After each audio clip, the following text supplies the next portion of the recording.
بھائی دعا میں اور مناجات میں یہی فرق ہے. دعا دعا یدعو، میں جب اونچی آواز میں بات کروں گا تو اسے کہا جاتا ہے پکارنا. دعا یعنی پکارنا. ہم کہتے ہیں نا اللہ کو پکارو، یہ دعا مانگ رہے ہیں اللہ کو پکار رہے ہیں. دیکھو بندے اللہ کو پکار رہے ہیں. پکارا تو اسے جاتا ہے جو دور ہوتا ہو. میں اگر اس بچے سے بات کرنے لگوں گا تو پکار کے بات نہیں کروں گا، اس لیے کہ میرے ساتھ بیٹھا ہے. جو قریب بیٹھا ہے اس سے چیخ کر بات نہیں کی جاتی، اس سے تو بڑے ہی دھیمے لہجے میں بات کی جاتی ہے. یہی تو فرق ہے دعا میں اور مناجات میں. جب تک میں اس سے دور ہوں اور مجھے یقین نہیں کہ میں اس کے قریب ہوں تو میں دعا مانگتا ہوں. جب مجھے یقین ہو جاتا ہے کہ وہ میرے قریب ہی ہے تو میں مناجات کرتا ہوں. صلوات پڑھ لیں ذرا محمد و آل محمد.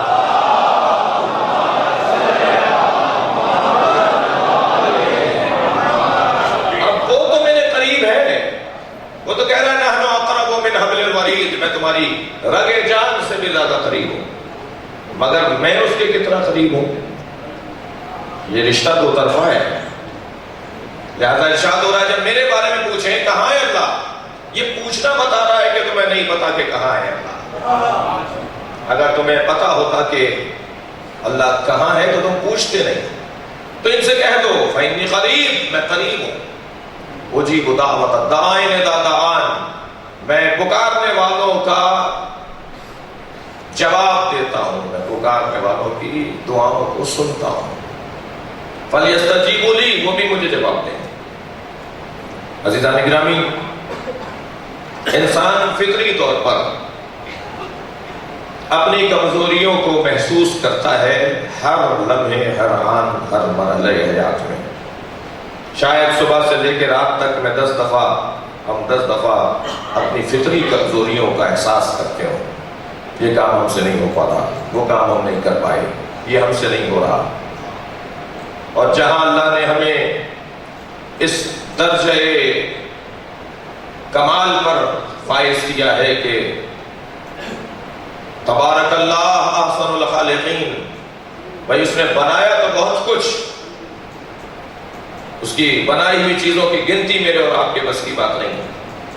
اس کے مخلوقات کی شمارش میرے اور آپ کے بس کی بات نہیں ہے. اتنا کچھ بنانے کے بعد، ایسا بنانے کے بعد کبھی اس نے یہ نہیں کہا کہ میں نے سب سے اچھا بنا دیا. لیکن یہ انسان ہے کہ جسے بنانے کے بعد کہا مبارک ہو تو بہترین خالق ہو گیا. اس سے اچھا نہیں بنایا اللہ نے، میں نے بہترین مخلوق کو بنا دیا. تبارک اللہ احسن الخالقین، مبارک ہو اللہ، مبارکباد دے رہا ہے آپ کو. تو احسن الخالقین ہے جسے اللہ نے سب سے اشرف اعلیٰ عرفہ قرار دیا ہے، جس کے لیے کہا سخر لکم الشمس والقمر، میں نے یہ چاند تمہارے لیے بنایا ہے، میں نے یہ سورج تمہارے لیے بنایا ہے. البتہ یہ ذہن میں رہے کہ جب یہ اللہ کہہ رہا ہے کہ یہ چاند سورج میں نے تمہارے لیے بنایا ہے، تو انسان اپنے آپ کو پہلے سمجھے کہ یہ مجھ سے مخاطب ہو رہا ہے، میری اتنی حیثیت ہے، واقعی میری اتنی حیثیت ہے. میں تو سورج کو دیکھ کر سارے کام کر رہا ہوں، سورج تو مجھے دیکھ کر نہیں چل رہا. میں فجر کی نماز پڑھ رہا ہوں، میں ظہر کی نماز پڑھ رہا ہوں، میں عصر کی نماز پڑھ رہا ہوں، میں مغربین پڑھ رہا ہوں، سورج کو دیکھتا ہوں اور اپنے معمولات زندگی کو آگے بڑھاتا ہوں. میں تو سورج کے پیچھے چل رہا ہوں. پھر یہ اللہ کیا کہہ رہا ہے کہ سورج میں نے تمہارے لیے بنایا ہے. جب یہ میرے لیے بنایا تو میں اس کے پیچھے کیوں چل رہا ہوں؟ اللہ نے یہ چاند اور سورج میرے لیے بنایا ہے، اس سے مراد کیا ہے؟ یہ لکم کون ہے؟ یہ لکم کون ہے؟ ہمیں کچھ لہجہ نظر آ رہا ہے کہ فرمایا ایک ہاتھ میں چاند لا کے رکھ دو، ایک ہاتھ میں سورج لا کے رکھ دو، تو میں اللہ کی تبلیغ سے باز نہیں آؤں گا. صلوات پڑھیں گے محمد و آل.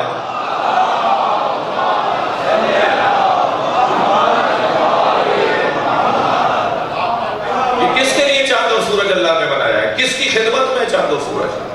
یہ اسی کی خدمت میں ہے چاند و سورج کہ جو چاند کو اشارہ کرے تو 2 ٹکڑوں میں تبدیل ہو جائے، جو سورج کو حکم دے تو وہ مغرب سے پلٹ کر آ جائے.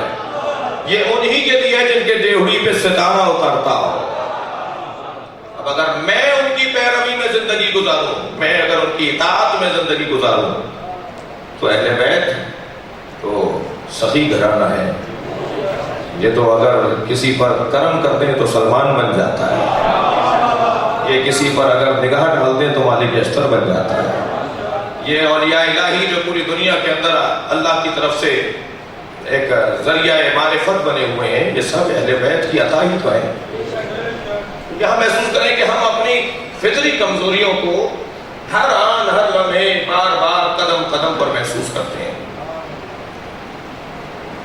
لیکن عزیزان گرامی اس کمزوری کی برطرفی ممکن ہی جب ہے کہ جب ہم اس ذات مطلق سے اپنے تعلق کو بہتر کر لیں کہ جو ہمیں کمزور نہیں رکھنا چاہتا،